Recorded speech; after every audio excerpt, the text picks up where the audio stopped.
Okay, now I'm so sorry. I don't know what in the world is wrong with my internet, but it has been so bad lately. They keep telling me it's because my devices are old, but I can't really afford to buy a new computer. So anyway, I apologize, but maybe we can do Zoom at some point. We'll try for next Monday. Again, even if we just get one lesson, that would be good. So anyway, okay, so I'm going to go ahead and help you with reading right quick. This is just our new intro for our new reading book for 5th grade. So let's look then in our book on, actually at the very beginning. We're going to be on the introduction where it says lessons right here. The little boy. Actually, I think, let me check and see if I have a, I think I had slides for heritage, and just whatever I have, whatever I gave you. And I think I have them for, I think I did them for this lesson, but I think I also had them for heritage, and I didn't even bring them up. Oh well, that's okay. All right, lesson 1 for reading right here. Oh, Heritage 5 was just the opener. Okay, now, lesson 1. All right, so I couldn't find a picture just like the one on the lesson page where the little boy's on the bridge with his dad, but nonetheless, so the opener or the first unit is going to be called lessons. So we know about lessons when we learn things. We read something and we learn something, or something happens to us and we learn our lesson. So that's what we're going to be looking at in here. All right. So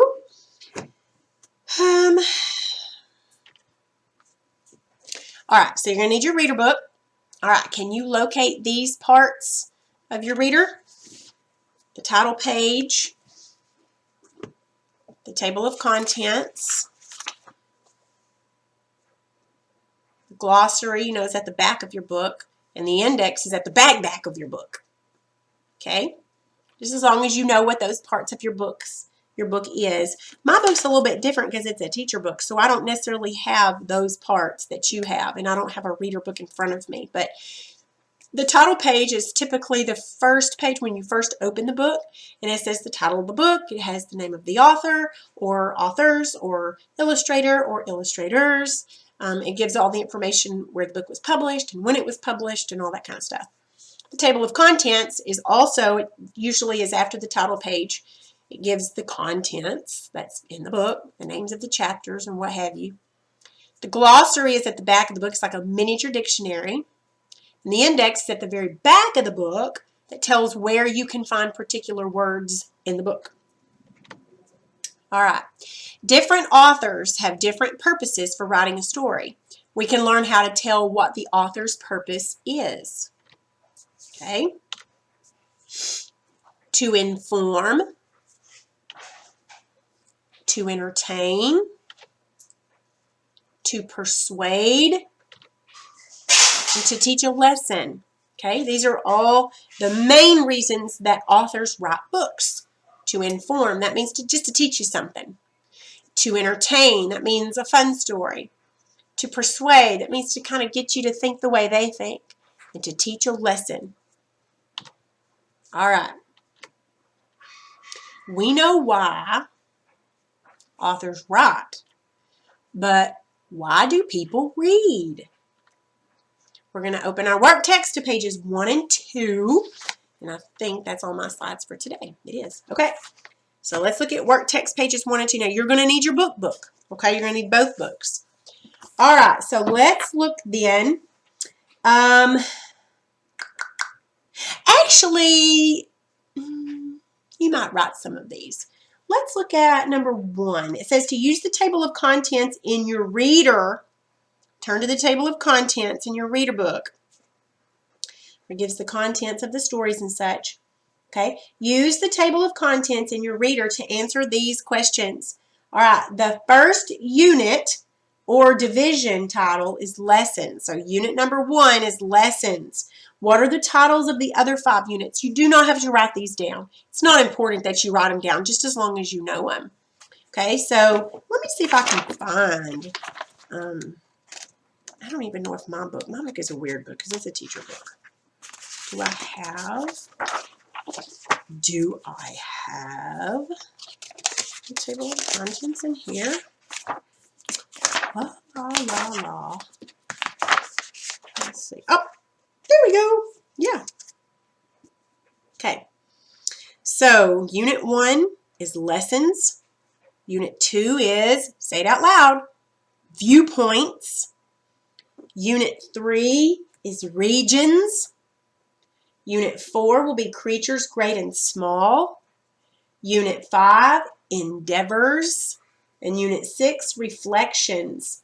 Okay, those are the unit titles. So that means all the stories are going to come under those. They're going to have something to do with the unit title. Okay, what is the title of the first story in the endeavors unit? So can you turn in your book to the endeavors unit? I don't have that in this book. That's in another book for me, so I don't have it in front of me. I have the answers, but if you'll look in your book, find the endeavors unit. Can you find the title of the first story? I'm going to give you about 10 seconds. See if you can find it.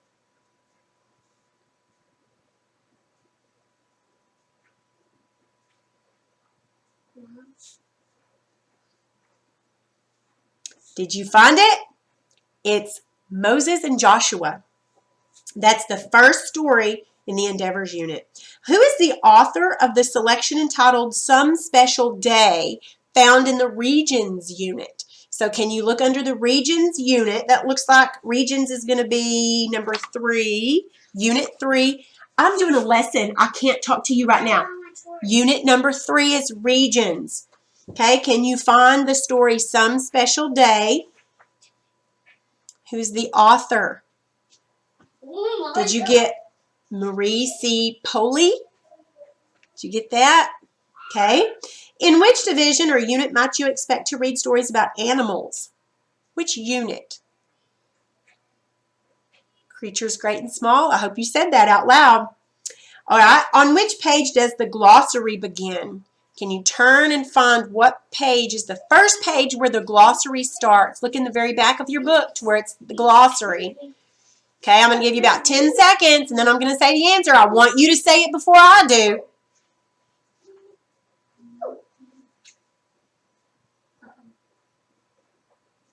$5.15. Did you get it? $5.15. All right. Number 6. Which of Aesop's fables can you read about? Okay, let's go around. So can you find anywhere where it talks about Aesop's fables?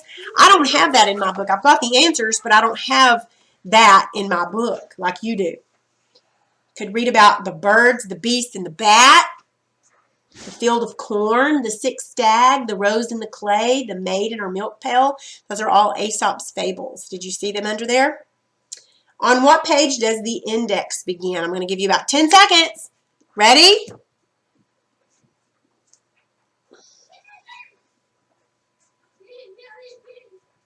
Did you say it? 547. It begins on 547. Okay. Now, let's look. It says go to the index in your reader. The index at the very back. We're going to find the beginning page numbers for each of these items, okay? Venture to Mirror Lake. So you're going to look in the V's where it says Venture to Mirror Lake. Let me see if I can find it. I don't think I have. There's the glossary. Oh, I do have one. Oh, yeah, I see it. Yeah. Are you into the V? Venture to Mirror Lake. What's the page number? Say it out loud. 232. Did you get it before me? Okay. Find the selection written by David McCord. Look under M. Always look under the last name. McCord. Do you see David McCord there? What page? Say it. 230. Good. All right. Number 3, let's find the selections written by Henry Becker. Becker. We're going to look under the B's. Always look under the last name. Okay, there's going to be 3 selections. So read all 3 numbers. Ready? 84, 324, and 370. All right, those are selections written by Henry Becker. Let's find Doubting Castle. Now look at the D's. Doubting Castle. Say the page number. 416. Good. All right, we're going to do number 5, and then we'll skip 6 and 7. The selection by Hans Christian Andersen. Always look under the last name. So find Andersen, Hans Christian. What page number is that? 52. I hope you beat me on all of those. All right, look at the next page, page 2. Now, remember we talked about the different reasons why authors write, okay? There's the toaster with Mort. Remember Mort the mushroom and those evil pickles? Remember that? Mort and the sour scheme? All right, look right above that little brown box. Those are the 4 reasons why authors write. To inform, to persuade, to entertain, and to teach a lesson. Okay? Now, sometimes authors have more than one of those. Maybe they want to teach a lesson and they want to entertain. And that's true. They can do that. Now, what we're going to do is there are 6 little paragraphs on here. We're going to read those. And then you are going to tell me. You do not have to write it. You are going to say the reason the author wrote. Okay? Katie loved to collect shells. She decided to find out what kinds of shells she had. Looking in the encyclopedia, Katie realized that most of her shells were mollusks. Mollusks love to be in the ocean, in fresh water, and on land. Why would the author write that? Was it to inform? To just persuade somebody to think something? To entertain? Teach a lesson? It's just written about shells and a little girl who finds out information about shells. So it's just to inform. It's just to inform. Number 2. Daniel knew that he was putting his own life in danger. He knew that his life could be quickly ended because of the king's decree. But he also knew that he could not go back on his God. Pressure didn't affect his personal time with God. What do you think about that? You think to teach a lesson? Yeah, that would be to teach a lesson.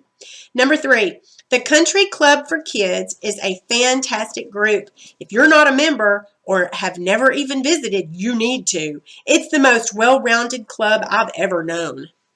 That's easy. They're trying to persuade, aren't they? Let's look at number 4. The sour pickles were after Mort the mushroom. Mort jumped into a toaster slot.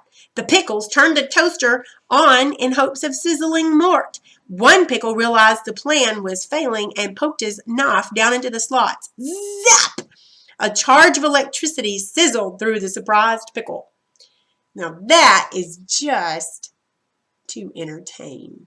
Right. Good. Okay. We don't need to finish the last 2. This is not a great important lesson. It is, but it's not. It was just going over the reasons why authors write and getting familiar with the new book that we're going to be using this year. Okay? All right. You don't have any assignment in this, and that would be the end of our lesson today.